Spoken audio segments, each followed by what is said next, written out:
கருவால் எடுத்து வெட்டதான் தெரியும்னா உனக்கு என்ன தகுதி இருக்கு? வாழ்வதற்கு சரியான ஆளே நீ கிடையாது. நான் இன்னும் காட்டுவாசி தான், நாகரிக கட்டமைப்பே இல்லைன்னு நிரூபிச்சிட்டு இருக்கேன். நீ படிச்சது எதுவுமே உனக்கு பயன்படவே இல்லை. அந்த குடும்பத்தோட வலி எனக்கு அவ்வளவு ஆதங்கமா இருக்கு. இறந்து போன பையன் முதல் தலைமுறையை தாண்டி 2வது தலைமுறை அளவுக்கு வந்தவன். இன்னைக்கு குளோபலைஸ்டா இருக்கக்கூடிய ஒரு ஜாபுக்கு போயிட்டு வேற ஒரு இடத்துக்கு வந்தவன். வெள்ளக்காரன் கூட அவனை ஈக்குவலா நடத்திருப்பான். அவனோட நீ தகுதியானவனா? நீ உண்மையாலேயே வீரன், தைரியமானவன், உண்மையாலேயே ஒரு பெரிய ஆள் நினைச்சா அவங்க 2 பேரும் கல்யாணம் பண்ணிச்சுதான் நீ ஒரு வீரன். இப்ப நீ கோலை, நீ வீரனே இல்லை. நீ எங்க போய் சொன்னாலும் கிடையாது, நீ வீரனே கிடையாது. நீ முட்டாள். நீ சட்டை பேண்ட் போடுறதுக்கே தகுதி இல்லை. யுவராஜ் வந்து வெளியே வந்தப்போ அவ்வளோ கூட்டம் கொண்டாடினாங்க இல்லையா? அந்த கொண்டாட்டத்தை பார்க்கும்போது நம்ம ஜாதிக்காக கொலை பண்ணா நம்ம தூக்கி வச்சு கொண்டாடுவாங்க போல, மாவீரன்னு கொண்டாடுறாங்க இல்லையா? இது பார்க்குற மனநிலை என்ன ஆகும்? அவன் எல்லாமே பைத்தியக்காரங்களுடைய தலைவன். எங்க ஊர் கிராமங்கள் என்ன சொல்லப்படுது அப்படின்னா, இவன் ஜாதி மாத்தி கல்யாணம் பண்ணிட்டா அந்த குடும்பத்தை ஊர்ல ஒதுக்கி வச்சிருவாங்க, நாளைக்கு அவன் பொண்ணு கொடுக்க மாட்டான், இன்னைக்கு கல்யாணம் பண்ணிட்டு போயிட்டா உன் தங்கச்சி யார் கல்யாணம் பண்ண ஒரு வாதம் இருக்குல்ல. இது வந்து கூடுதலா வந்து ஜாதியை கட்டி காக்கிறதுக்கு ஒரு ஆணி வராது. அவன் எவனுமே கல்யாணம் பண்ணலையா? அப்படி கல்யாணம் அப்பா எனக்கு பொண்ணே கொடுக்கல, எப்படியா தேடி ஒரு கல்யாணம் பண்ண தானே போற? அப்படி ஒருத்தன் வந்து இல்லங்க உனக்கு பொண்ணே கொடுக்க மாட்டானா, அந்த பைத்தியக்கார கூட்டம் உனக்கு எதுக்கு? ஜெயில இருக்க ஆயுள் தண்டனை கொடுத்தவன் இந்த ஒரே ஒரு கொலை பண்ணிருப்பான நம்பிக்கை. அதுக்கு முன்னாடி எத்தனை பண்ணான்னு யாருக்கு தெரியும்? அங்க உட்கார்ந்து இந்த அதிகாரி இவெல்லாம் என்ன பண்ணிருப்பான்? ஒன்னே ஒண்ணு மீடியாவோட வெளிச்சத்துல வந்ததுனால உள்ள இருக்கேன். டெய்லி நடக்கும். சாதி மறுப்பு திருமணமே செய்யக்கூடாது அப்படின்னு சட்டம் போடுவாங்க இருக்கு. சாதி மறுப்பு திருமணத்தை அங்கீகரிங்கன்னு சொன்னா உள்டாவ நடக்கும் போது இன்னைக்கு ஒன்று நடந்துருச்சு, அடுத்த வாரம் கூட ஒன்று நடக்கும். திரும்ப உட்காந்து பேச போறோம். பண்ணாதீங்க நம்ம சொல்ல போறோம். நம்ம சொல்லி என்ன நடக்கும்? நீங்க சைக்காலஜில யார் வந்தாலும் சாதியை மாத்துவாங்க. ஜீசஸ் கிரைஸ்டே வந்து இறங்கி வந்தாலும் சாதி. இதே இந்த திருநெல்வேலியில ஒரு வாட்டி பேசினாங்க, சொல்லுவாங்க அவரை வந்து நாடாரா தேவரா அப்படின்னு டிஸ்கஸ் பண்ணாங்க. ஏன்னா அவர் வந்து இயேசுநாதர்னு சொல்றாங்க, இயேசுநாதா தேவனேன்னு சொல்லுவாங்க, அதனால அவர் தேவர். அவர் வேலை செய்யறது வந்து ஆசாரி வேலை செய்யறதுனால ஆசாரி. ஏன்னா சாதி வந்து அவங்களுக்கு. நீர்த்திரை நேயர்களுக்கு வணக்கம். இன்று நம்மோடு இணைந்திருப்பவர் இயக்குனர் கௌதம் ராஜ் அவர்கள். சார் வணக்கம். சார் வணக்கம். சார், மீண்டும் ஒரு தமிழ்நாட்டில் வந்து ஒரு ஜாதிய ஆணவ படுகொலை வந்து நடைபெற்ற இடம் என்ன அப்படின்னா, தூத்துக்குடி மாவட்டம் ஆறுமுகமங்கலம்ங்கிற கிராமத்தில் கவின் என்ற இளைஞரை அவர் காதலிச்ச ஒரு பெண்ணுடைய தம்பி வந்து கொடூரமா வெட்டி வந்து ஆணவ படுகொலை வந்து செஞ்சிருக்காரு. எப்படி பாக்குறீங்க சார்? தம்பி வெட்டினா என்ன, அப்பா வெட்டினா என்ன, சொந்தக்காரன் வெட்டினா என்ன, 4 சாதி சிலை சேர்ந்து வெட்டினா என்ன, ஒரே காரணம் தான், சாதி. இவனே உன் மண்டைக்குள்ள, நான் உன் மேலே, நான் கீழே அப்படிங்கிறதானே. அவனோட பர்சனல் ஈகோ விட்டுட்டு சோஷியல் ஈகோ, நான் அந்த ஜாதியில் இருக்கேன், திருமணி வந்து அவனை கல்யாணம் பண்ணிட்டா ஏன் இந்த ஜாதிக்குள்ளே இருக்கிறேன், இன்னொரு சாதிக்குள்ளே இருக்கிற நீ, ஸோ அதனால் நான் வெட்டுறேன் அப்படின்னு சொல்கிறது இருக்குல்ல, அது அவன் மண்டைக்குள்ள என்னவா இருக்குது. இன்றைக்கி ஒரு மரணம், அதை பற்றி நம்ம பேசுகிறோம். நம்ம யோசிக்கிறது வந்து ஐயோ ஒன்று நடந்துருச்சு, மீண்டும் அது நடக்கக்கூடாது அப்படிங்கிற ஒரு விஷயத்தை விவாதித்து இன்னமும் இது வாட்டி நடக்காமல் இருக்கிறதுக்கு என்னென்ன வழிகள்லாம் இருக்கலாம் அப்படின்னு தேடுறோம். ஆனால் அந்த வீட்டோட வழி, அந்த ஒரு பையங்கிறவன் எவ்வளவு கனவை சுமந்து எவ்வளோ விஷயங்களை ஏற்றுக்கிட்டு அதை கொண்டுட்டு வந்து அந்த அம்மா கண்ணு முன்னாடி வெட்டியிருக்காங்கன்னு அந்த அம்மா கம்ப்ளைண்ட் கொடுத்துருக்காங்க. எவ்வளோ பெரிய வலி. இன்றைக்கி நம்ம அதை வந்து அந்த வலியை டிரான்ஸ்ஃபர் பண்ணவே முடியாது. யாருக்கும் வந்து நம்ம அந்த வலியை வந்து கடத்தவே முடியாது. நமக்கு அம்மா கண்ணு முன்னாடி நமக்கு ஒரு செய்தி நம்ம வீட்டில் நடந்திருந்தா எத்தனை வீட்டில் 100, 1000 கிட்டத்தட்ட லட்சம் இருக்கும்னு நினைக்கிறேன். லட்சக்கணக்கில் நடந்திருக்கும்னு நினைக்கிறேன். இங்கே இப்போ இன்றைக்கி ஒன்று இல்லை, இதுவே வந்து முன்னாடி வந்து கோகுல்ராஜ் கொல்லப்பட்ட போதும் அந்த அம்மாவுடைய வலி வந்து தமிழ்நாட்டையே உலுக்கிது இல்லையா? யாரை உழுக்குச்சு? எனக்கு இந்த கேள்விக்கு பதில் வேணும். உழுக்குனது யாரை? பாதிக்கப்பட்டவங்களை வந்து திரும்ப திரும்ப உலுக்கிக்கிட்டே இருக்கும். யாரெல்லாம் பாதிக்கப்பட்டிருக்காங்களோ ஐயோ இனிமேல் வந்து இப்போ என்ன சொல்ல வரீங்க இதில் வெட்டிட்டதுனால வந்து இல்லை இனிமேல் வந்து யாருமே லவ் பண்ணக்கூடாது அப்படின்னு. நீயே முதல்ல தகுதி இல்லாதவன். முதல்ல உனக்கு வந்து கருவால் எடுத்து வெட்டதான் தெரியும்னா உனக்கு என்ன தகுதி இருக்கு? வாழ்வதற்கு சரியான ஆளே நீ கிடையாது. வெட்டுறது நீ வந்து இன்னும் நாகரிகத்துக்குள்ளே வரலையே. இல்லை, முன்னாடி கூட கோகுல்ராஜ் கூட யுவராஜ் வந்து கட்ட பஞ்சாயத்து பண்ணக்கூடிய ஒரு ஆளாக இருந்திருக்காரு, அவர் வெட்டிருக்காரு. இந்த இடத்துல பார்த்தீங்கன்னா சுஜித்ங்கிறவர் யாருன்னா அப்பா அம்மா 2 பேரும் எஸ்ஐ, இவரோட படித்த ஒரு இளைஞர், இவரு போய் வெட்டுறாரு இல்லையா? இவருக்கு அவன் மட்டும் படிக்கலையா என்ன? அவனும் டிகிரி படித்தவன் தான், அவனும் படித்தவன் தான். இவங்க படித்தவங்க படிக்காதவங்கிற வித்தியாசமே இல்லை. ஏன்னா அவன் பள்ளிக்கூடத்துலேயே சொல்லி கொடுத்தாங்களா என்ன சாதியை பற்றி? சாதியை ஒழிச்சிருன்னு ஏதாவது சொல்லி கொடுத்தாங்களா என்ன? படித்தவன் படிக்காதவன் எல்லாமே ஒன்று தான். படித்ததில் இவங்க என்ன இருக்குது? படிக்கிற எஜுகேஷன் வந்து எதை சொல்லிக் கொடுக்குது? இது முழுக்க இப்போ ஒன்று ஒக்காபுலரி இல்லைன்னா வந்து ஒகேஷ்னல் திங்ஸு இதுதானே சொல்லிக் கொடுக்குது. இங்கே இருக்கக்கூடிய மிகப்பெரிய பிரச்சனை இந்த பிரச்சனைன்னு இருக்குது.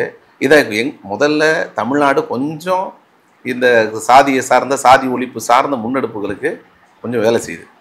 அதில் அங்கங்கே நடந்துருச்சுன்னா அதை வந்து வெளியில் கொண்டுட்டு வர அளவுக்கு மீடியாவாவது பவர்ஃபுல்லாக இருக்குது.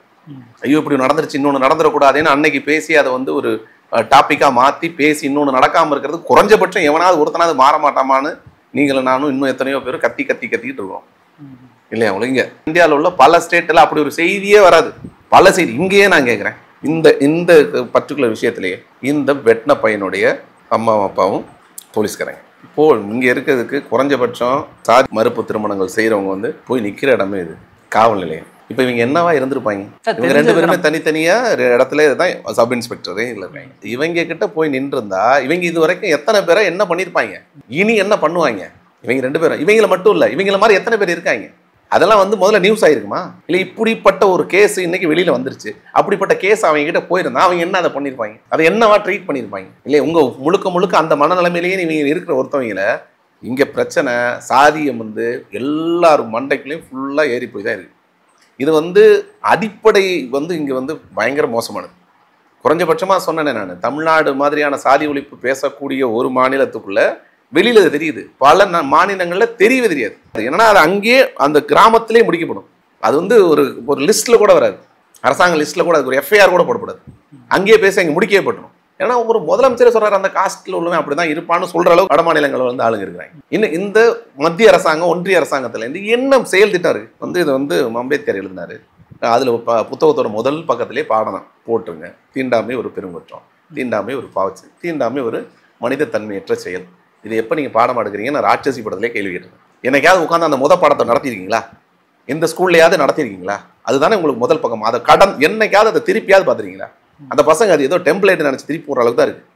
அதை தயவு செஞ்சு பாடம் நடத்த சொல்லுங்க. முதல் 1 வாரம் ஃபுல்லாகவே நடத்த சொல்லுங்க. முதல் 1 வாரம் ஃபுல்லாக. ஏன்னா ஸ்கூலில் கடைசி வரைக்கும் இல்லை, ஒவ்வொரு வருஷமும் அதை நடத்த சொல்லுங்கள். ஒவ்வொரு வருஷமும் அந்த பசங்களுக்கு அதை நடத்த சொல்லுங்கள். இது என்ன பிரச்சனை இருக்குது, என்ன பிரச்சனை இருக்குன்னு. ஏன்னா இது வந்து அதாவது இங்கே இருக்கக்கூடிய நோயில் சாவரவன் இருக்கான்ல, இந்த பாம்பு கடிச்சு செத்தவன், கொசு கடிச்சு செத்தவன், நாய் கடிச்சு செத்தவன், இந்த மாதிரி இந்த இது இருக்குல்ல, சாதி இருக்குல்ல, சாதி வெறி பிடிச்ச இந்த ஜோம்பிகள் கடிச்சு செத்தவன் கணக்கு நிறைய இருக்கு. நோய் இருக்கு இல்லையா, உங்களுக்கு வந்து வருஷத்துக்கு வருஷம் காச நோய் வந்தவன், அதுக்கப்புறம் காச நோயில் இறந்தவங்க, அதுக்கப்புறம் அந்த எய்ட்ஸ் வந்து இறந்தவங்க, இந்த மாதிரி இந்த கொடிய நோய்கள் வந்து இறந்தவங்க. அதே மாதிரி நோயில் இப்படி ஒரு நோய் இருக்குது, அது வந்து சாதி நோய். அந்த சாதி நோயில் இறந்தவன் எத்தனை பேர், அதுவும் டேட்டா இருக்குல்ல. குறிப்பா வந்து தென் மாவட்டங்கள்ல தான் அதிகப்படியான ஜாதிய படுகொலை வந்து சொல்றேன். இப்போ உங்களுக்கு என்னன்னா, இப்போ இதெல்லாம் நோயின்னு உங்களுக்கு ஐடென்டிஃபை பண்ண முடிஞ்சதுன்னா இதை ஏன் நோயின்னு நீங்க ஐடென்டிஃபை பண்ணல? இந்திய அரசாங்கத்தை கேட்கிறேன். வருஷத்துக்கு ஒரு அவங்க ஜாதி மயமா இன்னமும் சொல்ல போனா இவங்க எல்லாமே இதை வந்து எப்படின்னா ரொம்ப உள்டாவா சாதி திருமணமே செய்யக்கூடாது அப்படின்னு இவங்க சட்டம் போட்டாலும் போடுவாங்க இருக்கு. அப்படி ஒரு சூழல் இருக்கு. சாதி மறுப்பு திருமணமே செய்யக்கூடாது அப்படின்னே சட்டம் போடுவாங்க இருக்கு. சாதி மறுப்பு திருமணத்தை அங்கீகரிங்கன்னு சொன்னா உள்டாவா நடக்கும் இருக்கு. இந்திய அரசாங்கத்தில் அதுக்கு எந்த கண்ணுக்கு தெரிகிற வரைக்கும் இது இப்போ வந்து இன்னைக்கு ஒன்று நடந்துருச்சு, அடுத்த வாரம் கூட ஒன்று நடக்கும், திரும்ப உட்காந்து பேச போகிறோம். பண்ணாதீங்க நம்ம சொல்ல போகிறோம், நம்ம சொல்லி என்ன நடக்கும்? இல்லை குறிப்பாக நீங்கள் இந்திய அரசில் வந்து சட்டம் இல்லைனாலும் தமிழ்நாடு அரசில் வந்து ஜாதி மறுப்பு திருமணத்துக்கு வந்து சட்ட அங்கீகாரம் இருக்குது, அதுக்கான உதவித்தொகை வந்து கொடுக்கப்படுது இல்லையா? அப்படி கொடுக்கப்படும் போதும் காவல்துறை வந்து அதுக்கு நடவடிக்கை வந்து ஒவ்வொரு ஜாதிய ஆணவப்படுகொலை நடக்கும் போதும் சரி, இல்லை ஜாதிய மறுப்பு மனம் பண்ணவங்களுக்கு வந்து உரிய பாதுகாப்பு வந்து கொடுக்க மாட்டாங்க இல்லையா? அதாவது அரசாங்கத்தில் இத்தனை பேருக்கு இத்தனை 1000 பேருக்கு இத்தனை போலீஸ்ன்னு சொல்லுவாங்க. ஒரு டவுன் இருக்குன்னு வச்சுக்கோங்களேன், 30,000 பேர் இருக்க டவுனில் இருக்கிறதே 10 போலீஸ் இருப்பாங்க. அந்த 10 போலீஸும் என்னென்னா இருக்கக்கூடிய பெரும் பிரச்சனைகளை வந்து ஐடென்டிஃபை பண்ணிட்டு செய்வாங்களே தவிர, கல்யாணம் ஒரு நாளைக்கு எவ்வளோ நடக்கும், எத்தனை பிள்ளை பிறக்கும், இதெல்லாம் இருக்கு இல்லையா? அவங்களுக்கு சொசைட்டிக்குள்ளே இருக்கக்கூடிய விஷயத்தில் இவங்க எல்லாருக்கும் தனி பாதுகாப்புன்னு ஒரு விஷயத்தை கிரியேட் பண்ண முடியாது. அதுக்கு தான் சட்ட பாதுகாப்பு, அதுக்கு தானே சட்ட பாதுகாப்பு தான் அவங்களுக்கான வளையம். அது உங்களுக்கு வந்து நீங்கள் இந்தியாங்கிற ஒரு நாட்டுக்குள்ளே நீங்கள் இதுலேருந்து வரான் வெள்ளக்காரன். இன்றைக்கே வெள்ளக்காரன் நான் சொல்கிறது பர்டிகுலர்லி இங்கிலாண்டுக்காரன் ஏகப்பட்ட பேர் வந்திருக்கான். ஃப்ரான்ஸ்காரன் வந்திருக்கிறான், வேறு என்ன போர்ச்சுகல் இருந்திருக்கிறான், இங்கிலாந்து. இன்றைக்கே இங்கிலாண்டோட பாப்புலேஷன் டோட்டல் யூகே சேர்த்து 5 கோடியிலேருந்து 6 கோடி தான் டோட்டல். இன்னைக்கு இந்தியாவோட பாப்புலேஷன் இன்னைக்கு 140 கோடி. அன்னைக்கே பாரதியார் படும்போது 30 கோடி ஜனங்களில் 30 கோடி முகங்கள்னு பாசின, அப்போயும் 30 கோடியில் அப்போ எவ்வளோ இருந்திருப்பான் பாப்புலேஷன்? அதுவும் இந்தியா மட்டும் இல்லை, கிட்டத்தட்ட இன்னைக்கு இருக்கக்கூடிய 40-50 நாடுகளுக்கு மேலே இருந்த நிலப்பகுதியை அவன் ஆண்டவன். அவன் எப்படி 2 கோடி 3 கோடி இருந்த ஆள் இத்தனை கோடி மக்களை ஆண்டிருப்பான்? எதை பாதுகாப்பாக வச்சுருப்பான்? சட்டம். வெறும் 10 பேர் வந்து உட்காந்துருப்பான் இந்தியாவில். ஒரு 1000 பேர் வந்து இருந்திருப்பான் இந்தியாவுக்குள்ள. 1000 பேர் இருந்துட்டு 1 கோடி பேரை எப்படி கண்ட்ரோல் பண்ணா? ஒரு சட்டத்தை போட்டு வச்சிருப்பான். அந்த சட்டத்தை மீறிட்டினா உன்னை நீ முடிஞ்சு போயிடுவானு. அந்த சட்டத்துக்கு பயந்தானே 1 கோடி பேர் இருந்தான். சட்டத்துடைய பாதுகாப்பு எவ்வளவு பவர்ஃபுல்லானதுன்னு தெரிஞ்சுதானே அவன் தெரியுமா அவனுக்கு. குறிப்பாக ஜாதியில் அவன் கையை வைக்கவே இல்லை ஆங்கிலேயர்கள். யார் சொன்னது? சாதிக்கு வந்து அவன் சாதி இங்கே இருக்கக்கூடிய சாதி சார்ந்த பிரச்சனைகளையும் சாதி சார்ந்த விஷயங்களையும் அழிச்சொழிச்சு குறைஞ்சபட்சமாக இங்கே இருக்கக்கூடிய அது பேர் என்ன நான் சொல்றது, சாதிய ஒழிப்புக்கு, சாதியை இன்க்ரீஸ் பண்றது சொல்லல, சாதி ஒழிப்புக்கு அவன் நிறைய வேலை செஞ்சிருக்கான். இங்கே இருக்கக்கூடிய எஸ்சி பிசிங்கிற காஸ்டிங் டீட்டெயிலிங்கே கொடுத்தது அவன் தானே. இவங்களை கொண்டு வந்தாங்க, அவன் கொண்டு வந்தான்.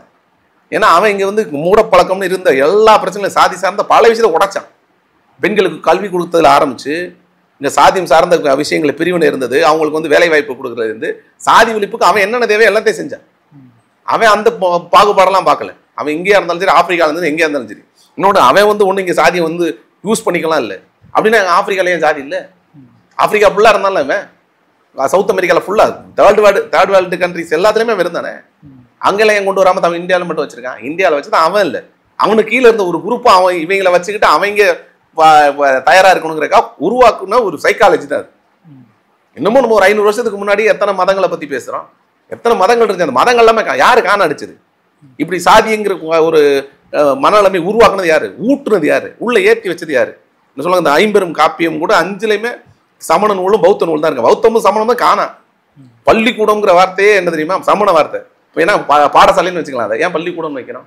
ஏன்னா அவங்க வந்து சமணர்கள், அந்த சமண ஆட்கள் வந்து படுத்திருப்பாங்க, அது பேர் பள்ளிக்கூடதுன்னு பேர். அவங்ககிட்ட வந்து ரொம்ப தூரம் டிராவல் பண்ணி வரதுனால வந்து அவங்க கிட்ட கேட்டுக்குவாங்க, பக்கத்து ஊர் எப்படி இருக்கு, அந்த ஊர் எப்படி இருக்கு, அந்த நாலேஜ் என்ன, இந்த நாலேஜ் என்னன்னு கேட்டுக்குவாங்க. அதனாலதான் பள்ளி கொள்ளும் இடங்கிறதுனால பள்ளிக்கூடம்னு இருக்குது. ஏன்னா அந்த மாதிரி எங்க அந்த மதம்லாம் காணோம். இவங்க எல்லாம் எங்க போயிட்டாங்க? மதம் ஒளிஞ்சது வேற, அதுக்குள்ள யாரு சாதியை புகுத்துனது? அந்த மதமா இருந்தவங்களாம் என்ன சாதியா மாறி இருக்கா? முதல் கேள்வி எனக்கு வேணும். பௌத்தமா இருந்தவனும் சமண மதத்துல இருந்தவனும் எந்த மதத்துல இப்ப எந்த சாதிக்குள்ள இருக்கிறான்? தாழ்த்தப்பட்ட பிரிவு. அது எப்படி போனா? இவன் அப்போ தனி மதமா தனி பிரிவுல ஏதோ ஒரு உயரத்துல இருந்திருக்கணும்ல. இவங்க யாரு வந்தாலும் இவங்க சாதியை மாத்திடுவாங்க. இவங்க சைக்காலஜில யாரு வந்தாலும் சாதியை மாத்துவாங்க. ஜீசஸ் கிரைஸ்டே அந்த இறங்கி வந்தாலும் சாதியை. ஏன்னா சொல்ல இல்லை, நான் பேசிட்டு இருக்கும்போது நான் பேசிட்டு இருந்தேன் ஒரு வாட்டி. ஏன்னா ஏதோ இதே இந்த திருநெல்வேலியில ஒரு வாட்டி பேசினாங்களே, அதை சொல்லுவாங்க, அவரை வந்து நாடாரா தேவரா அப்படின்னு டிஸ்கஸ் பண்ணிட்டாங்க. ஏன்னா அவர் வந்து இயேசுநாதர்னு சொல்றாங்க, அதனால இயேசு நாடார். தேவனேன்னு சொல்றோம், அதனால அவர் தேவர். அவர் வேலை செய்யறது வந்து ஆசாரி வேலை செய்யறது, அதனால ஆசாரி. ஜீசஸே கூட்டம் வந்தாலும் இங்கே சாதி ஆக்கிடுவாங்க. ஏன்னா சாதி வந்து அவங்களுக்கு அது வந்து முதலாளித்துவத்தோட வேற ஒரு ஐடியாலஜி. முதலாளிகள் வேறொரு பாயிண்ட் ஆஃப் வியூ வச்சு ஒரு லேயர் வச்சு கீழே உள்ளவங்களெல்லாம் கண்ட்ரோல் பண்ணுவாங்கல்ல. இவங்க பிறக்கும் பொழுது ஒருத்தருக்கு சைக்காலஜி ஏற்றிடுது. இந்த பையன் படித்தவன், இறந்து போன பையன், அவனும் எவ்வளோ ஆசைகளோடையும் முதல் தலைமுறையை தாண்டி 2வது தலைமுறை அளவுக்கு வந்தவன். இன்னைக்கு குளோபலைஸ்டா இருக்கக்கூடிய ஒரு ஜாபுக்கு போயிட்டு வேற ஒரு இடத்துக்கு வந்தவன். வெள்ளைக்காரன் கூட இப்படி பார்த்துக்க மாட்டான். அவன் வெள்ளைக்காரன் கூட அவனை ஈக்குவலாக நடத்திருப்பான். அவனோட நீ தகுதியானவனா? வெள்ளைக்காரன் வந்து உண்மையாலேயே ரிசர்ச் அண்ட் டெவலப்மெண்ட்லையும் உலகளாவிய ஃபினான்ஸ்லையும் உச்சகட்சமான தொழில்துறைகள்லையும் ஏதோ ஒரு பெரிய இடத்துல இருக்கான். அவன் தொட்ட எந்த இடத்தையும் இன்னும் தொடவே இல்லை. இன்ன வரைக்கும் அவன் 1900 எங்கள் அம்மா அப்பாக்கெல்லாம் பிறக்கிறதுக்கு முன்னாடியே அவன் போய் இதுல எல்லாம் இறங்கிட்டான். நிலாவில் இன்னும் நிலாவில் இறங்குறதுக்கு எப்படா இறங்கலாம் நம்ம இப்போதான் யோசிச்சுக்கிட்டே இருக்கோம். அவன் எங்கேயோ போயிட்டான். அவனுடைய சைக்காலஜி லெவலுக்கும் உன் சைக்காலஜி லெவலும் ஒன்றா? நீ திரும்ப திரும்ப என்னன்னா, நான் இன்னும் காட்டுவாசி தான், நாகரிக கட்டமைப்பே இல்லைன்னு நிரூபிச்சுட்டு இருக்கேன். நீ படித்தது எதுவுமே உனக்கு பயன்படவே இல்லை. அந்த குடும்பத்தோட வலி நான் கத்தி பேசவே கூட நினைப்பேன். எனக்கு அவ்வளோ ஆதங்கமாக இருக்குது. அந்த பையன் எத்தனை வாடி திரும்ப திரும்ப அதே பேசிட்டு இருக்கோம், எத்தனை வாடி நடந்துகிட்டே இருக்கு. இல்லை, குறிப்பாக சொல்லும்போது தமிழ்நாட்டில் இது நடக்காத முதல் முறை கிடையாது. 2019 2024 வரைக்கும் 195 ஜாதி ஆணவ படுகொலை வந்து நடைபெற்று இருக்கு. ஆனால் இதுக்கு முன்னாடி 70கள் இருந்தே ஜாதி ஆணவ படுகொலைக்கு எதிராக தனி சட்டம் கொண்டு வாங்க, தனி சட்டம் கொண்டு வாங்க, அது கொண்டு வந்தால் இதுக்கான தீர்வு கிடைக்கும்னு ஒரு வாதம் இருக்கு இல்லையா? அது பார்க்குறீங்க? மனநிலைமை மாற்றம் மட்டும்தான், மனநிலையை மொத்தமாக மாற்றுறது மட்டும்தான் இங்கே வந்து முதல் தேவையே. இப்போ நீங்கள் சொல்றதுல ஒரு கொண்டு வரணும். கன்ஃபார்ம் எனக்கு இவங்களுக்கு எதிராக ஒரு கொண்டுட்டு வாங்கடா, தயவு செஞ்சு கொண்டுட்டு வாங்கடாங்கிற கோபம் உச்சகட்டமாக தான் இருக்குது. நான் கேட்குறேன், இதில் வெற்றவன் இங்கே இருக்கக்கூடிய பட்டியல் இனத்துக்கும் பிற்படுத்தப்பட்ட இனத்துக்கும் இடையில இருக்கிற பிரச்சனை மட்டுமே இல்லை. என்ன பண்ணுறான்னா, உள்சாதிக்குள்ளேயே பிரச்சனை வெட்டிக்கிறேன், உட்சாதிக்குள்ளே எப்படின்னா பிசிக்குள்ளே வெட்டிக்கிறேன். இவன் வந்து ஒரு சாதியை நான் மென்ஷன் பண்ணுறது இல்லை, இந்த சாதியிலேருந்து அந்த சாதி கம்மி அப்படின்னு அவன் எனக்குள்ளே வெட்டிக்கிறேன். இன்னொன்று, இப்போ வந்து பிற்படுத்தப்பட்டவனு வெட்டிக்கிறான்ல, அதுவே நிறைய சொல்றது. அது தாண்டி இங்கே பட்டியலினத்துக்குள்ளேயே ஒரு பிரச்சனை வந்துடுது, அவனே வெட்டிக்கிறான். இப்போ இதை வந்து எதை வந்து ஆணவ கொலைன்னு டிஃபைன் பண்ணுறது? இப்போ சரி கன்ஃபார்மாக இப்போ இது மட்டும் ஆணவ கொலைன்னு எடுத்துக்கோ, அதை மட்டும் ஆணவ கொலைன்னு எடுத்துக்க முடியாதுங்கிற ஒரு பிரச்சனை வந்துச்சுன்னு வச்சுக்கோங்க, இது இன்னும் பெருசாகும். இதை வந்து கன்ஃபார்மாக சாதி ஒழிப்பை நோக்கி ஒரு முக்கியமான இடத்துல இருக்கக்கூடிய அரசாங்கம் தான் இங்கே இருக்குது. இதை நிறைய வாட்டி அங்கே சொல்லவும் சொல்லியாச்சு. சொன்ன பிறகும் அங்கே ஏன் பெரிய சிக்கல்களில் அவங்க வந்து இதை பெரிய பேப்பர் ஒர்க் பண்ணி பெருசாக அதை கரெக்டாக டிசைன் பண்ணலாட்டி தப்பாக போய்டும்னு ஏன் அவங்க அங்கே யோசிச்சிருக்காங்க? இந்த பிரச்சனை நடக்குது. இங்கே பட்டியலினத்துக்குள்ளேயே இல்லை நீ கீழே அப்படின்னு சொல்லி வெட்டுறது எத்தனை நியூஸ். இப்போ அவங்கள என்னன்னு சொல்றது? இப்போ BC2 இதை மட்டும்தாங்க வச்சுக்கணும். அதுக்காக குறிப்பாக பட்டியலினத்துக்குள்ளேயே வந்து இந்த மாதிரி கொலைகள் நடக்கிறதுனால தான் ஜாதி ஆணவ படுகொலை தனி சட்டம் இருந்தால் எல்லாத்தையும் உள்ள கொண்டு வர முடியும் இல்லையா? இல்லை, அதுதான் கன்ஃபார்மாக கொண்டுட்டு வரணும். நீங்கள் சொல்கிறத நான் ஏற்றுக்கிறேன். கன்ஃபார்மாக இது எல்லா பிரச்சனைகளையும் களைஞ்சிட்டு கொண்டுட்டு வரணும், எல்லாத்தையும் களைஞ்சிட்டு கொண்டுட்டு வரணும். அவன் எல்லாம் ஆமா அவன் பண்ணா அதுவும் ஆணவ படுகொலை தான். இவன் பண்ணால் அதுவும் ஆணவ படுகொலை தான். அது எதெல்லாம் ஆணவ படுகொலையில் வரும்னு அவன் ஒரு கிரைட்டீரியா கிரியேட் பண்ணி அதுக்கு தெளிவான பேப்பர் ஒர்க் பண்ணி கிளியராக அதை கொடுக்கணும். சரி, இன்னொன்று இதை கொண்டுட்டு வந்தால் மட்டும் இது குறையுமாங்கிற கோமும் எனக்கு இல்லை சார். குறையாது சார். இப்போ ஒரு பிரச்சனை நடக்குது அப்படின்னா உடனுக்குடனே தீர்வு வரது மூலியமா அது வந்து அப்போ அடுத்து பிரச்சனை நடக்குதுன்னு தள்ளி போகும்ல. இதுக்கு மனநிலைமை மாற்றம் தான் ரொம்ப இம்பார்ட்டன்ட் நான் சொல்றேன். அது நீண்ட கால ப்ராசஸ் இல்லையா? ஆமா, இது உடனடி ப்ராசஸா இது கன்ஃபார்மா நடக்காது. இது இன்ஸ்டன்ட். ஏன்னா இது வந்து என்னன்னா இது ஒரு 200 வருஷத்துக்குள்ளதான் நடந்திருக்கும்னு நான் நினைக்கிறேன். ரொம்ப முன்னாடிலாம் அது பெருசா நடந்திருக்குமான்னு தெரியல. 200 வருஷத்துக்குள்ள ரொம்ப ஜாஸ்தியா நடக்குதுன்னு நான் நினைக்கிறேன். ஏன்னா இவங்களுக்குள்ள உருவாக்கப்பட்ட சைக்காலஜி இருக்குல்ல, இந்த சைக்காலஜி பெருசா வேலை செஞ்சுட்டே இருக்கு. அந்த பையனோட மனநிலைமையில நான் இருக்கேன். எங்க அம்மா அப்பா வந்து போலீஸ், நான் எங்க அக்கா வந்து ஒரு பையனை லவ் பண்ணுது. அந்த பையன் வந்து நல்ல படிச்ச பையன், வெள்ளக்காரன் கம்பெனி கூட அவனை அக்செப்ட் பண்ணி கூட அளவுக்கு ஒரு பையன். ஆனா அவனை கல்யாணம் பண்ணா எங்க அக்கா வந்து அவனை கல்யாணம் பண்ணா எனக்கு என்னென்னலாம் பிரச்சனை நினைச்ச வெட்டினா என்னோட பர்சனல் ஈகோவா. அடுத்து தனக்கு யாரும் பொண்ணு தர மாட்டான். அதுதான் சொல்றேன், இன்னும் பொண்ணு தர மாட்டேன்னு சொன்னதா. அப்போ இவன் அடுத்து வந்து இந்த செயின் தானா. அப்ப நீ உனக்கு என்ன புரிஞ்சுக்கணும்னா, நீ வந்து பைத்தியம், நான் வந்து ஒரு பழங்குடி, நான் வந்து பழங்குடி கூட அவங்கள்ட்ட கூட நேர்மை, உச்சக்கட்ட நேர்மை இருக்கு. என்னன்னா மனமும் ஒத்து போனா ஏத்துக்கக்கூடிய மனநிலைமையில அவங்க இருக்காங்க. நீ வந்து பைத்தியம், அவ்வளவுதான் உண்மையை சொன்னா. என்னன்னா என்ன சொல்றாங்க, கற்கால மனிதர்கள் இருக்காங்க, அவங்ககிட்ட கூட சுதந்திரம் இருந்திருக்கு, அவங்ககிட்ட கூட சுதந்திரம் இருந்திருக்கு. உன்கிட்ட என்ன சுதந்திரம் இருக்குது? உனக்கு வந்து முழுக்க நீ ஒரு கோழை. அந்த சிந்தனையில நான் அப்படித்தான் இருப்பேன்னா எனக்கு பொண்ணு கொடுக்க மாட்டேன்னா கொடுக்காத. நீ உண்மையாலேயே வீரன், தைரியமானவன், உண்மையாலேயே ஒரு பெரிய ஆள் நினைச்சா அவங்க 2 பேரும் கல்யாணம் பண்ணி வச்சுதான் நீ ஒரு வீரன். இப்ப நீ கோலை, சரி அவங்களுக்கு. ஏன்னா வீரர்கள் செய்வதுங்கிறது இந்த வேலை கிடையாது. நீ வீரனே இல்லை, நீ எங்க போய் சொன்னாலும் கிடையாது, நீ வீரனே கிடையாது, நீ முட்டாள். நான் இன்னமும் ஆதி மனிதன் சொல்லிக்கிறேன். இன்னமும் அது என்ன அறிவில்லாத நாகரிகமே இல்லாம செயல்படக்கூடிய ஒரு ஆள். நீ போட்டிருக்க நீ சட்டை பேண்ட் போடுறதுக்கே தகுதி இல்லாத. ஏன்னா சட்டையும் பேண்ட்டும் உருவாக்குனது எத்தனை பேர் உருவாக்கியிருப்பான்? அதுல எவ்வளவு பெரிய நாகரிகம் இருக்கு உங்களுக்கு தெரியாதுல்ல. உனக்கு தெரியும்ல, அம்மனமா போனா வந்து அது தப்பு, நாகரிகம் இல்லைன்னு தெரியும்ல. அப்ப நீ உனக்கு இதோ ஒருத்தனை வெட்டுற அளவுக்கு தான் உனக்கு அறிவு இருக்குன்னா நீ என்ன நாகரிகம்? எதுக்கு உனக்கு சட்டை பேண்ட்? நாகரிகம் தானே சட்டை பேண்ட்டை கொடுத்துருக்குது. நாகரிகம் தானே எப்படி பேசணும்னு சொல்லி கொடுத்துருக்குது. 3வது பென்செட் எப்படி பேசணும், எப்படி நடந்துக்கணும், இதெல்லாம் உனக்கு சொல்லி கொடுத்துருக்குதுல. அப்ப நீ வந்து இவனை வெட்டுறது நீ வந்து தகுதியே இல்லை. நீ சட்டை போறதுக்கே தகுதி இல்லாத மனிதன், நீ ஒரு நாகரிகமே இல்லாத மனிதன். இயல்பு. இதுக்கு வந்து அரசாங்கத்துடைய செயல்பாடுகள் ஒட்டுமொத்தமா தமிழ்நாடு மாதிரி மாநிலங்களுக்குள்ள சுருங்கக்கூடாது. மாநிலங்கள் இன்னுமே இப்ப நான் சொல்லக்கூடிய நிறைய பிரச்சனைகளுக்கு அதுல இருந்தாலும் அதெல்லாம் கலைஞ்சிட்டு உடனடியாக கொண்டுட்டு வரணும். குறைஞ்சபட்ச சட்ட பாதுகாப்புக்குள்ளே அதுக்குள்ள கொண்டுட்டு வரணும். இவங்களுக்கு இதை பயந்து செய்ய மாட்டாங்களா? அப்புறம் முதல்ல ஒரு வளையத்துக்குள்ள அவங்களை கொண்டுட்டு வந்து நிப்பாட்டணும்.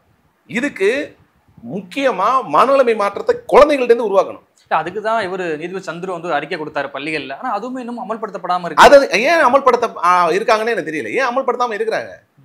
ஒரு வாரம் எடுத்துக்கங்க. நீங்க வந்து இதே ஸ்கூல் படிக்கிற பிள்ளைங்களை கூப்பிட்டுக்கிட்டு தெருவா நடக்க வைக்கிறீங்கல்ல, விழிப்புணர்வு. எதுக்கு? காசநோய் விழிப்புணர்வு, தொழுநோய் விழிப்புணர்வுனாலும் சுத்தி நடக்க வைக்கிறீங்கல்ல. சாதி விழிப்புணர்வு நடக்க விடுங்க. ஒவ்வொரு இத்தனை நோய்க்கும் வந்து இத்தனை பேர் செத்துருக்காங்கிற பயத்துல தானே நீங்க வந்து இன்னும் ஒரு மரணம் நடந்துடக்கூடாது, இன்னும் ஒன்று இந்த மனித சமூகத்துக்கு வந்து நடந்துடக்கூடாதுன்னு தானே இதை நீங்க பண்றீங்க. அதை விட மோசமால இறந்துட்டு இருக்கிறேன். இந்த நோய்களால் இறக்குறத விட இந்த சாதியால் இறக்குறவன எண்ணிக்கை ஜாஸ்தியா இருக்கு. அப்ப அதுக்கான விழிப்புணர்வு இதே குழந்தைங்களை வச்சு நீங்க விழிப்புணர்வுக்கு அனுப்புறதை தாண்டி குழந்தைங்களுக்கு அதை பாடம் நடத்துக்கு ஒரு வாரம் ஃபுல்லா பாடமே. இது இன்னைக்கு கூட விடுதிகளுக்கு பேர் மாற்றப்பட்டிருக்கு, காலனிங்கிற பேர் வந்து கெசட்ல எடுக்கப்பட்டிருக்கு. இதெல்லாம் ஒரு மாற்றத்தை உண்டாக்காதா? இன்னைக்கு உங்க பேர்லயும் என் பேர்லயும் சாதி இல்லாம இருக்குல்ல, அது வந்து உங்களையும் என்னையும் ஐடென்டிஃபை பண்ண முடியாம ஒரு பாகுபாடு இல்லாம சேர்ந்து பழகிறதுக்கு ஒரு விஷயமா எப்படி பயன்படுதோ அந்த பயன்பாட்டுக்கு தான் இந்த மாதிரி பேரை எடுக்கக்கூடிய வேலைகள் நடக்கும். ஆனா பர்சனலா ஒருத்தனுக்கான அந்த மனமாற்றத்தை உருவாக்குறது அது எதுன்னா உங்களுக்கு வந்து ஒரு வெள்ளைக்காரன் ஒரு பொண்ணோ ஒரு பையனோ இந்தியாவில இருந்து போய் வேலை செஞ்சுட்டு வராங்க. எங்க அமெரிக்கால இல்ல யூரோப்ல, இங்க ஏன் இந்த பக்கம் ஜப்பான்ல, கொரியால, இங்க போறவன் அங்க போய் ஒரு பொண்ணை லவ் பண்ணி கல்யாணம் பண்ணிட்டு வரான். அவன் என்ன காசு அந்த பொண்ணு கிடைச்சா? அந்த பொண்ணுக்கு இருக்கிற அறிவு ஏன் உனக்கு இல்லை? அதான் சொன்னேன், நீங்க ஒன்னும் அறிவு இல்லாதவன். அவங்களுக்கு எத்தனை கல்யாணம் வருஷத்துக்கு எத்தனை வாட்டி பாக்குறோம் நம்ம? அவன் ஜப்பான் பொண்ணு கல்யாணம் பண்ணிச்சு கொண்டாடுறாங்க. அவன் என்ன காசு வந்து அந்த பொண்ணு கேட்டுட்டு இருந்துச்சா? அவன் கரெக்டா இருப்பானா? அவன் நல்லவனா? நமக்கும் அவனுக்கும் செட் ஆகுமா? அவ்வளவுதானே. ரிச்சுவல், உனக்கு என்ன ரிச்சுவல், அவனுக்கு என்ன ரிச்சுவல், ஒட்டுமொத்தமா மாறும். கல்ச்சர் மாறுது, எல்லாமே மாறப்போகுது. எல்லாத்தையும் சேர்ந்து அந்த பொண்ணு அக்செப்ட் பண்ணி, ஏன்னா அவன் அறிவு சார்ந்தவன். நீ முட்டாள். திரும்ப முட்டாள்கள் எல்லாரும் முட்டாள்னு நிரூபிக்கிறதுக்கான வாய்ப்புகள் இதுதான். எல்லாரும் அவன் வந்து முட்டாள்கள் அப்பப்போ நிரூபிச்சுட்டே இருக்கான். உன் குழந்தை நீங்க வந்து திரும்ப வெளியில வந்துடும். உன் குழந்தை உன்னை என்னவா பார்க்கும்? நீ கல்யாணம் பண்ணுவதில்ல, உன் குழந்தை உன்னை என்ன பார்க்கும்? யுவராஜ் வந்து வெளியே வந்தப்போ அவ்வளோ கூட்டம் கொண்டாடினாங்க இல்லையா? அப்போ அந்த கொண்டாட்டத்தை பார்க்கும்போது எதிரில் இருக்கிற அதே ஜாதிக்கார சேர்ந்து என்ன ஆகும் அப்படின்னா, அப்போ ஒரு நம்ம ஜாதிக்காக கொலை பண்ணா நம்ம தூக்கி வச்சு கொண்டாடுவாங்க போல, மாவீரன்னு கொண்டாடுறாங்க இல்லையா? இது பார்க்குற மனநிலை என்ன ஆகும்? அவன் எல்லாமே பைத்தியக்காரங்களுடைய தலைவன். நீங்கள் வந்து உங்களுக்கு வேணுமா அந்த பட்டம்? பைத்தியக்காரர்களின் தலைவன் ஒன்று கொண்டாடுறது இருக்குல்ல, அது வந்து அந்த பேர் உனக்கு வேணும்னா செஞ்சுக்கோ. நீ வந்து பைத்தியம் தான் இருக்கேன்னா, நீ பைத்தியமாக தான் இருப்பேன்னு சொன்னால் நீ செஞ்சுக்கோ. நான் பைத்தியம் தான் சொல்லிட்டு ஓடு, தெருவெல்லாம் ஓடு. உன் தைரியத்தை, உண்மையாலே நீ இந்த சாதிக்காரன் தானே, உன் தைரியத்தை போய் ஏதாவது ஒரு நாட்டில் காமிச்சிட்டு வா. சரியா? பெரும் பணக்காரனா இருக்கான்ல, உன் சாதியிலேயே பெரும் பணக்காரனா இருக்கான்ல, அவன் ஒரு இன்டர்காஸ்ட் மேரேஜ் பண்ணல, ஏன் எதுக்கவே இல்லை? நீ ஏன் எதுக்க மாட்டேற? ஏன்னா அவன் டிசைட் பண்ணுறதுக்கு அவனுக்கு வேல்யூ இருக்குது. உனக்கு என்னென்னா, உன்னோட சின்ன வட்டத்துக்குள்ள நான் யாருன்னு காமிச்சிக்கணும், எனக்கு ஒரு இடப்பரப்பு இருக்குது, எனக்கான வருமானம் வரணும், எனக்கான சொத்து ஓடணும், இதுக்கு வந்து பாதுகாப்பு வேணும். இந்த வேலையை தானே நீ செய்கிற. அது வந்து எவன் இந்த எக்ஸ்ட்ரா ஒன்று சொன்னீங்களே, வெளியில் உள்ள எனக்கு பொண்ணு கொடுக்க மாட்டான், ஏன் பொண்ணு கொடுக்க மாட்டான்? எத்தனை பேருக்கு பொண்ணு கொடுக்கல லிஸ்ட் சொல்லுங்க. அதெல்லாம் 10 நாள் மறந்து போயிட்டே இருப்பாங்க. ஊர்ல இருக்கக்கூடிய என்ன சொல்லப்படுது அப்படின்னா, எங்க ஊர் கிராமங்கள் என்ன சொல்லப்படுது அப்படின்னா, ஜாதி மாத்தி கல்யாணம் பண்ணிட்டா அந்த குடும்பத்தை எப்படி ஊர்ல ஒதுக்கி வச்சிருவாங்க, நாளைக்கு அவன் பொண்ணு கொடுக்க மாட்டான், இன்னைக்கு கல்யாணம் பண்ணிட்டு போயிட்டா உன் தங்கச்சி யார் கல்யாணம் பண்ண ஒரு வாதம் இருக்குல்ல. இது வந்து கூடுதலா வந்து ஜாதியை கட்டி காக்கிறதுக்கு ஒரு ஆணிவரா இருக்குல்ல. நான் சொல்றேன், எத்தனை வீட்டுல அப்படி நடக்குது? அன்னைக்கு மட்டும் தான் டிஸ்கஷன் நிறைய எங்க கிராமங்கள்ல நடக்குது, கன்ஃபார்மா நடக்குது. நான் மறுக்கல. அவன் எவனுமே கல்யாணம் பண்ணலையா? அப்படி கல்யாணம் எனக்கு பொண்ணே கொடுக்கல, எப்படியா தேடி ஒரு கல்யாணம் பண்ண தானே போற. உண்மையாலே சொன்னா அப்படி ஒருத்தன் வந்து இல்லைங்க உனக்கு பொண்ணே கொடுக்க மாட்டானா, அந்த பைத்தியக்கார கூட்டம் உனக்கு எதுக்கு? நீ உண்மையாலே நான் அறிவானவன், என் குடும்பத்திலோட நல்லவன், நீ உண்மையாலே அறிவானவன் அப்படின்னா அந்த பைத்தியக்கார கூட்டமே எனக்கு வேண்டாம். உண்மையாலே உனக்கு அது நிம்மதி. அந்த அவங்க கூட போய் சேரவே தேவையில்லை. அவனை நீங்கள் நல்லா தேடி பாருங்க யாரெல்லாம்னு, அப்படியே ஃபில்டர் பண்ணிட்டே வராங்களேன். அவன்லாம் கொடுக்க மாட்டான் லிஸ்ட்டு. 2 ஆதார் இருப்பான் இல்லையா உங்களுக்கு? 2 பேர் இருப்பான். அவனோட சுயநலத்துக்காக வச்சிருப்பான். ஆனால் அவனை பற்றின டீட்டெயில் எடுத்துன்னு வச்சுக்கலாம், கர்மம் முடிச்சதாக இருக்கும் அவனை பற்றி. என்னன்னா அவனுக்கு வந்து சாதி அவனுக்கு ஒரு தேவையாக இருக்குது. வேலை செய்யாமல் வீட்டில் உட்காந்துக்கிறதுக்கு ஒரு வேலை. சரி, அவங்களுக்கு அவனோட குடும்பம் அவனோட விஷயங்களை பலப்படுத்திக்கிறதுக்கு மட்டுமே அவன் செய்கிறது இருக்குல்ல. அதுக்கு இந்த 200-300 பேர் ஊருக்குள்ளே கிராமத்தில் இருக்கவன், ஒரு 2000-3000 பேர் ஒரு சின்ன நகரத்தில் இருக்கவன் எல்லாத்தையும் தூக்கி வச்சு சுமப்பான்.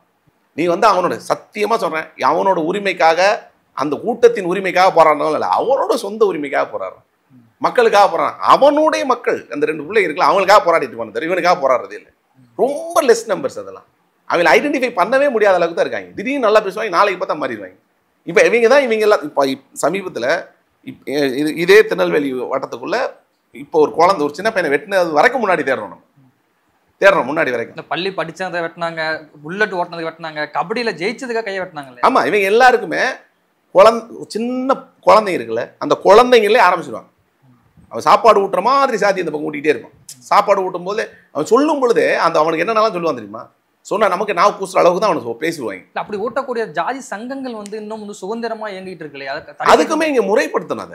அதை முறைப்படுத்தணும். ஒரு லிமிட்டை தாண்டி வச்சுன்னா உங்க சங்கத்துக்கு வந்து சாதிய சங்கத்துக்கு தடை விதிப்போம். ஏன்னா சாதிய சங்கத்தில் $1 மில்லியன் கொஸ்டின் என்னவா இருக்குன்னா, பிற்படுத்தப்பட்டவர், இன்னொன்று பட்டியலினம், 2மே உரிமைக்காக போராடக்கூடிய ஒரு இனக்குழுவாக தான் இருக்கிறாங்க. அவங்களுக்கு உரிமையை மீட்கிறதுக்கு வேற வழி இல்லாமல் ஏதோ ஒரு அமைப்பு தேவையா இருக்கு. சங்கங்களோ அமைப்புகளோ அவசியம் தான் இருக்குது. அதில் மறுக்கிறதுக்கே இல்லை. இது உடனே டினை பண்ணணும்னு நம்ம லெஃப்ட் ஹேண்டில் சொல்ல முடியாது. ஆனால் அவங்களுக்கு வரைமுறை இருக்கணும். இந்த வரைமுறைகளை தாண்டினா நீ பண்ண முடியாது. உன்னை வந்து அவனுக்கும் தனி சட்டம் கொண்டு வரணும். எப்படி நம்ம இந்த பக்கம் ஆணவ படுகொலைக்கு வந்து சட்டம் கொண்டு வரணும், அதே மாதிரி சாதிய சங்கங்களை நெறிப்படுத்துறதுக்கும் சட்டம் கொண்டு வரணும். ஒரு லிமிட்டுக்கு மேலே நீ போனீங்கன்னா உனக்கு என்னென்ன இருக்கணும், சட்டங்களை ரொம்ப கடுமையாக அவங்க மேலேயும் செலுத்தணும். இது ஏன்னா இவன் ரொம்ப பெரிய ரோல் பண்ணுறாங்க. ஏன்னா இந்த சாதிய சங்கங்கள் பெரிய ரோல் பண்ணுறாங்க. அவங்கள கண்ட்ரோல் பண்ணுறதுக்கு பெரும் வேலை இருக்குது. ஏன்னா அவன் தான் இங்கே வந்து ஒரு பெரிய சைக்காலஜி, ஹியூமன் சைக்காலஜி உருவாக்குறான். ஏன்னா அந்த ஒத்தாள் இருந்துக்கிட்டு என்டையர் ஊரவே இன்ஃப்ளூயன்ஸ் பண்ணிட்டு இருக்கான். இவங்க எல்லாத்தையும் கண்காணிக்கிறதையும் இவங்களுக்கு ஒரு முறைப்படுத்தல் வேலைகளையும் தெளிவாக அரசாங்கம் பண்ணணும். ஏன்னா அவங்கள கண்காணிக்கணும். அவங்க மேலே இருக்கிற கண்காணிப்பு ரொம்ப ரொம்ப அவசியம். வெறும் சட்டங்களை தாண்டி தான் சொன்னேன், இதுக்கு ஒரு பெரிய பேப்பர் ஒர்க் பண்ணணும்னு நான் சொன்னது. ஏன்னா இவங்க என்ன இன்ஃப்ளூயன்ஸ் பண்ணுறாங்கன்னு பார்க்கணும். இவங்களுடைய தேடுதல் நிறைய இருக்குது. இப்போ ஒருத்தன் வந்து இப்போ ஜெயிலில் இருக்கான், ஆயுள் தண்டனை கொடுத்தவன், அவன் இந்த ஒரு கொலை மட்டும் தான் பண்ணிருப்பான்னு எனக்கு நம்பிக்கை இல்லை. இந்த ஒரே ஒரு கொலை பண்ணிருப்பான்னு எனக்கு நம்பிக்கை இல்லை. அதுக்கு முன்னாடி எத்தனை பண்ணான்னு யாருக்கு தெரியும்? அங்கே உட்காந்து இந்த அதிகாரி இவெல்லாம் என்ன பண்ணியிருப்பான்? அவனோட சொந்தக்காரன் வந்து எத்தனை அழிச்சு ஒன்று மீடியாவோட வெளிச்சத்தில் வந்ததுனால உள்ளே இருக்கான். டெய்லி நடக்கும். அது ஏதோ ஒரு ஊரில் நடந்துகிட்டே இருக்கும். ஏதோ ஒன்று எங்கேயோ லீக் ஆகி எங்கேயோ வெளியில் வரதுனால நமக்கு தெரியுது. இல்லை, மற்ற மாநிலங்களை விட தமிழ்நாட்டில் வந்து இந்த மாதிரி ஜாதிய வன்முறைகளும் ஜாதிய படுகொலைகளும் குறைவாக இருக்குன்னு சொல்லப்படுது இல்லையா? பார்க்குறீங்க? இல்லை, அதாவது இந்தியாவில் எவ்வளோ இருக்கோ அதே அளவில் கொஞ்சம் குறைஞ்சிருக்கும் நம்ம ஊரில். ஏன்னா இது கொஞ்சம் நகரமயமாக்கப்பட்ட ஊர்கள் ஜாஸ்தி. நகரமயமாக்கப்பட்ட ஊர் ஜாஸ்தி அப்படின்னா உங்களுக்கு வந்து தொழிலும் கொஞ்சம் ஜாஸ்தி. இப்போ அப்படின்னா சென்னை, மதுரை, கோயம்புத்தூர் மாதிரி பெரிய இது இருக்க தாண்டி இது இண்டஸ்ட்ரியல் ஏரியாவும் நிறையா இருக்குது. ஓசூர், திருப்பூர், சிவகாசி மாதிரியான ஏரியாக்கள். அந்த ஏரியாக்குள்ளெல்லாம் ஏன்னா அவன் அன்னன்னைக்கு காசுக்கு தான் ஓடிட்டு இருப்பான். அவன் பக்கத்து வீட்டுக்காரன் என்ன சாதின்னு கூட கேட்க மாட்டான். குறைஞ்சபட்சம் கல்யாணம்னு வரும்போது ஜாதி தேடுவான். அந்த அளவுக்கு தேட மாட்டான். ஏன்னா எல்லாம் உட்காந்து ஒன்றா பேசுவாங்க, ஒன்றா சாப்பிடுவாங்க. ஏன்னா அவங்களுக்குள்ளே இருக்காது. அந்த கிராமங்களில் அது என்னன்னா அவனுக்கு வந்து தொழில் சார்ந்த வாய்ப்புகள் குறைவு. தொழில் சார்ந்த வாய்ப்பு, அவனோட நிலப்போலத்தை காப்பாற்றணும். இதுக்கு அவன் என்ன பண்ணோன்னா வெட்டியாக உட்காந்து பேசுறதுக்கான வேலை தான் அது. அது இல்லாமல் அரசியலில் என்னன்னா கன்ஃபார்மாக ரெப்ரசன்டேஷன் அவசியம். நம்ம ஊர் தலைவர்கள் வந்து ரெப்ரசன்டேஷன்லாம் ப்ரெசென்ட் ஆகுறாங்க. அப்போ ரெப்ரசன்டேஷன்ஸ்க்கு என்ன பண்ணணும்னா ஓட்டை வந்து ஒருமிச்சு குவிக்கணும்னா என்ன வழி இருக்குது, அதுக்கு ஒரு ரூட் போடுறான் இல்லையா அவங்களுக்கு. அதுக்கு தான் நான் சொல்கிறேன், அதை முறைப்படுத்தணும் இந்த சாதி அமைப்புகள் எல்லாம்னு சொல்கிறேன் இல்லையா. அதில் இந்திய சார்ந்த அரசாங்கத்தில், ஒன்றிய அரசாங்கத்தில் எந்த சட்ட முறையுமே இல்லை.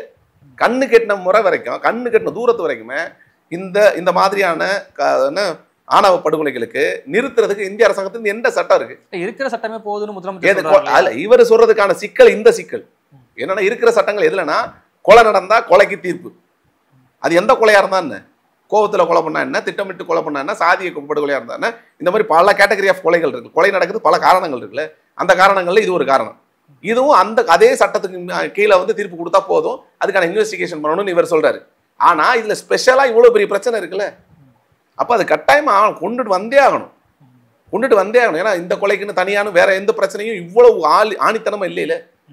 இதுக்கு இன்னொன்று செயல் திட்டம் உருவாக்கி இதை செய்யணுங்கிறேன். என்னன்னா ஒரு பக்கம் கொலைக்கான தண்டனைகளை கொடுக்கறது இன்னொன்று, இந்த சாதிய சங்கங்களை முறைப்படுத்துறது இன்னொன்று, உளவியல் சார்ந்த விஷயங்களை குழந்தைங்களுக்கு கொடுக்கணும். தயவு செஞ்சு ஒரு வாரமாவது விடுங்க. ஒரு வாரம், ஒரு நாள்ல பத்தாது, ஒரு வாரம் ஸ்கூல் பிள்ளைங்களுக்கு அங்கே நீங்கள் ஆரம்பிச்சிங்கன்னா மட்டும்தான் முடியும். அந்த பிள்ளைங்க எங்கே சொல்லிக் கொடுத்தீங்க? ஒரு நாள் எந்த ஸ்கூலில் ஒரு நாளில் சொல்லிக் கொடுக்குறேன்னு சொல்லுங்க. அது ஒரு வாரம் அனௌன்ஸ் பண்ணுங்க. தமிழ்நாடு ஒன்று அனௌன்ஸ் பண்ணிட்டோம். இது வந்து திருநெல்வேலியில் நடக்குது எனக்கு ஃபோக்கஸ் பண்ணுறதுல எனக்கு வந்து உடன்பாடே இல்லை. ஏன் திருநெல்வேலியில் மட்டும்தான் நடக்குதா? திருவள்ளூரில் நடக்கலையா? தருமபுரியில் நடக்கலையா? சேலத்தில் நடக்கலையா? கோயம்புத்தூர் நடக்கலையா? புதுக்கோட்டையில் நடக்கலையா? எல்லா ஊர்லேயும் வந்துக்கிட்டே தானே இருக்குது. ஏன்னா இன்னைக்கு உட்காந்து நேற்று வந்து வேற ஒரு கேஸை பற்றி பேசணும், இன்னைக்கு வேற ஒரு கேஸை பற்றி பேசிட்டு இருக்கோம். மாறி கேஸ் இன்னும் நாளைக்கும் பேசுவோம். அப்படித்தானே இருக்கு இங்கே சூழல். இந்த சூழலை குறைக்கிறதுக்கு என்ன செயல் திட்டம் இருக்குது? இல்லை இன்னொரு இதே திட்டத்தை வச்சுட்டு அடுத்த முறை கொலை நடந்தால் அதே சட்டத்தை வச்சு ஒன்று பண்ணுவோம், இன்வெஸ்டிகேட் பண்ணிக்கணும். இவங்களுக்கான மனநிலைமை மாற்றத்துக்கு என்ன வேலை இருக்கு? அங்கே எழுதியிருக்கோம், இங்கே எழுதியிருக்கோம், செயல்பாட்டிலே இல்லையே. இருக்கக்கூடிய அரசு அதிகாரிகளும் அவங்களுக்கு ஃபேவராக தான் இருப்பாங்கன்னா என்ன பண்ணுறது? வெறும் ஆதங்கத்தை மட்டும் தான் திரும்ப கொட்டிக்கிட்டே இருக்க வேண்டியிருக்கு. ஏன்னா இப்போ நடக்கிறது இல்லை. இப்போ கண்ணகி முருகேசன் நமக்கு தெரியும், இளவரசன் திவ்யா தெரியும். இப்போ கௌசல்யா சங்கர் கூட இன்னும் கௌசல்யா வந்து தன்னுடைய கேஸில் வந்து அரசு வந்து முன்கை எடுக்க மாட்டேதுன்னு சொல்லி தொடர்ச்சி விமர்சனம் வைக்கிறாங்களே. இது வந்து ஒரு தொடர்கதை ஆகிட்டு இருக்கு. இன்னொன்று அதுக்கான நீதியும் வந்து கூடிய விரைவில் வந்து கிடைக்க மாட்டேங்குது. அப்போ அந்த நீதியும் வந்து கூடிய விரைவில் கிடைச்சா கொஞ்சம் குறைய வாய்ப்பு இருக்கு. ஆனால் நீதியும் வந்து கிடைக்கிறது 20 ஆண்டுகள் ஆகுது, 10 ஆண்டுகள் ஆகுது இல்லையா? இந்திய நீதிபதி அந்த இது இருக்கு இல்லையா, நீதித்துறை எல்லாமே ஒரே மாதிரி தான் இருக்கும். அது இதுக்கு கொடுக்கறது இல்லை, எல்லாத்துக்கும் அது ஒரே மாதிரி தான் இருக்கு. என்ன பிரச்சனைனா அதுவே ரெகுலேட் பண்ணப்படாத ஒரு இதாக தான் இருக்கு. நீதி எல்லாத்துக்குமே சீக்கிரம் தான் கிடைக்கணும். இதுக்கு மட்டும் இல்லை, எல்லாத்துக்குமே சீக்கிரம் தான் கிடைச்சாகணும். அது நீதித்துறை வந்து அப்படிதான் இருக்கு. அதோடைய ஸ்ட்ரக்சர் அவங்க தான் மாற்றி அமைக்கணும். இது வளர்ந்த நாடுன்னு சொல்றதுல எதெல்லாம் மாற்றணுமோ அதெல்லாம் மாற்றல. கண்ணா பின்னாடி சம்மந்தமே இல்லாமல் எதை மாற்றுறதுன்னு தெரியாதெல்லாம் மாற்றிட்டு இருக்காங்க. அதாவது ஒரு 10 வருஷத்துக்கு முன்னாடி கூட உலகளாவிய இடத்துக்குள்ள உள்ள என்ட்ரி ஆகி எல்லாரும் கூட பேசி வேற மாதிரி போகலாம்னு நினைச்சா இவங்க திரும்ப 1900, 1800 எல்லாம் 2050. இப்போ இன்னைக்கு ஒரு சினிமா பார்த்தா கூட 1980 பார்த்த படம் என்ன இன்னைக்கு கூட நம்ம தமிழ்நாட்டில் அப்படி படம் எடுக்க முடியாதுன்னு யோசிக்கிற அளவு ஹாலிவுட்ல படம் எடுத்துருக்காங்க. இன்னைக்கு நம்ம அந்த இடத்த அச்சீவே பண்ணாத இடத்துல படங்கள் கூட இருக்குது. ஆனால் இவங்க 1930 எடுத்த படத்தை கூட எடுக்க முடியாத அளவுக்கு எப்படி குவாலிட்டி இருக்குமோ அந்த மாதிரி குவாலிட்டியில தான் அரசாங்கத்தை நடத்திட்டு இருக்காங்க. இது சார்ந்த பிரச்சனையை நம்ம வந்து நோட்டீஸ் பண்ணி இப்படிலாம் சில விஷயங்கள்லாம் செஞ்சால் சரியாகுங்க அப்படிங்கிற கோவத்தை நம்ம கொட்டுறோம். திரும்ப இதை செய்யறதுக்கு ஏதாவது நம்ம சொல்றது காதலையாவது போய் ஏறுன்றீங்களா? இன்னொரு நாள் வந்து உட்கார தான் போகிறோம். சத்தியமாக சொல்ற திரும்ப அவ்வளோ ஆதங்கமாக இருக்குது. இவன் செத்த மாதிரி இன்னும் எத்தனை பேர் சாகணும்? செத்த விட்டு வலி உங்களுக்கு வந்து கேட்க மாட்டேது. எவ்வளோ கூவி கூவி கூவி கூவி கூவி கத்துறோம். என்னன்னா உங்களுக்கு வந்து ஓட்டு அரசியலுக்கு அதை வந்து இதை மட்டும் பயன்படுத்தணும்னு நினைக்கிறீங்கல்ல, இதை எப்படி ஐடென்டிஃபை பண்ணுவீங்க? கொண்டு வந்து இன்னொன்று இவங்களை எல்லாத்தையும் தூண்டி விட்டு என்ன பண்ண போகிறோம்? அது ஒரு அரசியலுக்கு பயன்படுது இல்லை, உங்களுக்கு முழு அரசியலுக்கு பயன்படுத்திட்டு இருக்காங்க. நான் அப்படியே கம்ப்ளீட்டாக உடன்படுறேன். முழு அரசியலுக்கு பயன்படுத்துறாங்க. இதில் அதை என்ன நோட்டீஸ் பண்ண போறீங்க? இதுதான் அறிவியலா? இதான் வளர்ச்சியா? இது வந்து எந்த அறமே இல்லை, அன்பு கிடையாது, அறம் கிடையாது, எதுவுமே இல்லைன்னா எதுக்கு நீங்கள் உங்களுடைய அரசியல்? இது திட்டங்களுக்கு திட்டம் குறைஞ்சபட்சம் அதான் சொன்னேன். வெள்ளக்காரனுக்கு என் ஊர் பையன் குவாலிட்டியாக இருக்கான் அப்படின்னு தெரிஞ்சு வெள்ளக்கார பொண்ணு என்னை கட்டிட்டு போகுது. என் ஊர் பையன் வந்து பொண்ணும் பையனும் நல்ல அறிவாக இருக்கான்னு எவன் எத்தனை வருஷத்துக்கு முன்னாடி ஜனநாயகத்தை சுதந்திரம் அடைஞ்சது எப்போ? நம்ம அவங்களாம் சுதந்திரத்துக்குன்னு ஒரு இடமே இல்லை. மன்னராட்சியிலேருந்து அப்படி ஜனநாயக ஆட்சியை மாறினவன் எங்கள் இது யூரோப்லாம். அவனே வந்து இப்போ இவன் ரொம்ப குவாலிட்டியான பையன்ப்பா, குவாலிட்டியான பொண்ணுப்பான்னு கல்யாணம் பண்ணுறதுக்கு தகுதியான ஒரு பையனை அறிவே இல்லாத நீ வந்து அவனை கொலை பண்ணுறேன்னா நீ எல்லாம் யாரு? உனக்கு அடிப்படை அறிவே இல்லை. நீ இன்னும் உன் நாகரிகத்துக்கு சட்டை போடுறதுக்கே தகுதி இல்லாத ஒருத்தன். நீ வந்து அவனை கொண்டதுக்கு முதல்ல நீ பைத்தியம். நீ உன் குடும்பம் எல்லாருமே உன்னை யாரெல்லாம் அதில் ஏற்றி வச்சா எல்லாரும் பைத்தியம். அவன் வளர்ந்த சமூகம். நீ வந்து வளர்ந்த சமூகம் சொல்லவே சொல்லி, நீ வந்து உயர்ந்தவன், நான் உனக்கு மேலே ஒன்றுமே கிடையாது, நீங்களாம் கேவலமானவன், உனக்கு வந்து எந்த அறிவுமே இல்லாதவன். உனக்கு வந்து எப்படின்னா, நாய் கடிச்சுன்னா ரேபிஷ் வந்துட்டு இப்படியே தெரிஞ்சு எவனாவது ஒருத்தன் கடிக்கணும் தெரியும்ல, அந்த மாதிரி உனக்கு கடிச்சு வச்சிருக்கு. எவனாவது கடிக்கலான்ட்டு தெரிஞ்சுட்டே இருக்கு. அதில் வந்து இப்படி வந்து நாங்கள் நல்லவன், ஒழுங்காக இருக்கிறவன், ஒரு வாழ்க்கை வாழணும்னு நினைக்கிறவன், அடுத்தடுத்த இடத்துக்கு போகணும், அவனே நீ கடிச்சு வச்சுட்டு இருக்கு. தகுதியே இல்லாதவன், இன்னும் நிறைய தகுதி இல்லாதவன் இருக்கு. அந்த தகுதி இல்லாதவன் வளர்க்கறதுக்கு ஒரு கோஷ்டி இருக்கேன். அவங்களெல்லாம் நெறிப்படுத்த தான் வேணும். இங்கே கோபம் அப்படி இருக்கு அவங்க மேலே. விசிகாவுடைய தலைவர் திருமாவளவன் அவர்கள் வந்து ஒரு இன்டர்வியூ சொல்லியிருப்பாரு, இந்த தமிழ்நாடு வந்து என்ன வந்து முதலமைச்சரை ஏற்றுக்கிற அளவு இன்னும் வளரல அப்படின்னு சொல்லியிருக்காரு. இப்போ தன்னை ஒரு தலித்த முதலமைச்சர் ஏற்றுக்கிற அளவு தமிழ்நாடு இன்னும் வளர்ச்சி பெறாமல் இருக்கா? மற்ற மாநிலங்கள் கூட தலித் வந்து முதலமைச்சர் ஆகியிருக்காங்க, தமிழ்நாட்டிலே அதுக்கான வாய்ப்பு உருவாகவே மாட்டேங்குது. இல்லை, இதில் விஷயம் என்னன்னா, அவர் ரொம்ப தெளிவானவர்.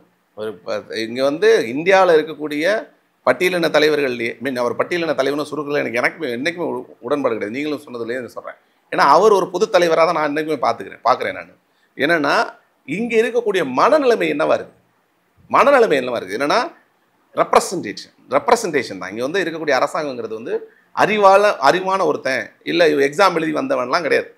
இங்கே அரசாங்கம் வந்து எப்படி அமைதுன்னா, ஒரு ஊரோட பெரிய ரெப்ரசன்டேட்டிவ் யாரும் அவனை கூட்டு வரும். அவன் 50% கூட இருக்க மாட்டான், திடீர்னு 30% கூட இருக்கலாம்.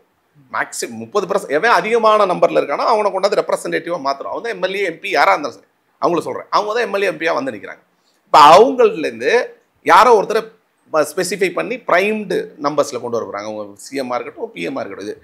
இவங்களுக்கான மைண்ட் செட்டு இப்போ நான் சொன்ன மாதிரி கீழிருந்தே அவங்களுக்கான சைக்காலஜி வேறு மாதிரி புகுத்தப்படுது.